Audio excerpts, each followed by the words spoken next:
At least 65,000 years ago, modern humans arrived in Australia. To reach Australia from mainland Asia, even during the Ice Ages when sea levels were significantly lower than today, required crossing a minimum of 70 kilometers of open ocean. There was no land bridge. There was no route around. At some point, a group of ancient humans looked at open water with no visible land on the other side, built something that could carry them across, and went. That is one of the most extraordinary things any human being has ever done.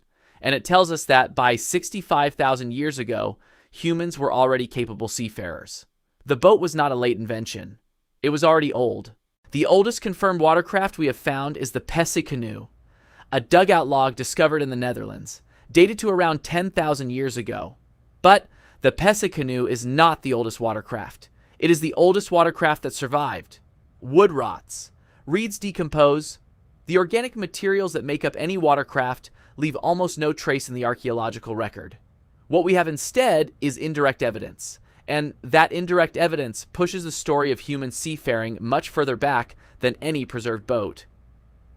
The most striking example is Flores Island in Indonesia. Homo floresiensis, the small-brained hominin that lived on Flores until about 50,000 years ago, had ancestors on the island as far back as 800,000 years. Flores has been surrounded by deep water for millions of years. No land connection existed even at the lowest sea levels of the Ice Ages. Something carried the ancestors of Homo floresiensis to Flores 800,000 years ago. We do not know what, but something did. The first watercraft were almost certainly not boats in any recognizable sense. They were probably floating platforms, logs, bundles of reeds, bamboo rafts, simple enough to be constructed without tools and sufficient to carry a person across a short stretch of water. A single large log floats. Two logs lashed together float more stably.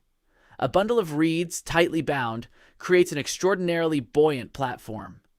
These materials are naturally available, require minimal processing, and the concept of floating on water is intuitive to any person who has observed objects floating. The cognitive leap was not understanding that things float. It was understanding that a floating object could be directed. That you could use a paddle, a pole, or your hands to steer. That you could get in and stay in. That a short crossing could be survived and a destination reached. That leap from passive floating to directed travel is the real invention. Not the raft, the journey. The dugout canoe represents a significant upgrade. A hollowed log is more stable than a solid one. It sits lower in the water. It is easier to control, and it can carry more. Making a dugout canoe requires sustained effort across many hours or days. You must select the right tree, the right species, the right diameter, the right straightness. Then hollow it using fire and stone tools, burning then scraping, burning then scraping, until the interior is shaped and the walls are even. This is not improvisation. This is planning. A group that builds a dugout canoe is committing significant collective effort to a vessel before they have made the journey. They are building confidence in a future crossing into their actions in the present. The crossing to Australia remains one of the most astonishing achievements in human prehistory.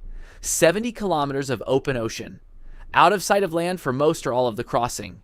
No prior knowledge of what lay on the other side. In a vessel made of wood, reed, or bark. Probably at night to use the stars for navigation. Probably in a group large enough to establish a founding population. This was not an accident. You cannot drift 70 kilometers of open ocean by accident in a raft and arrive at a landmass.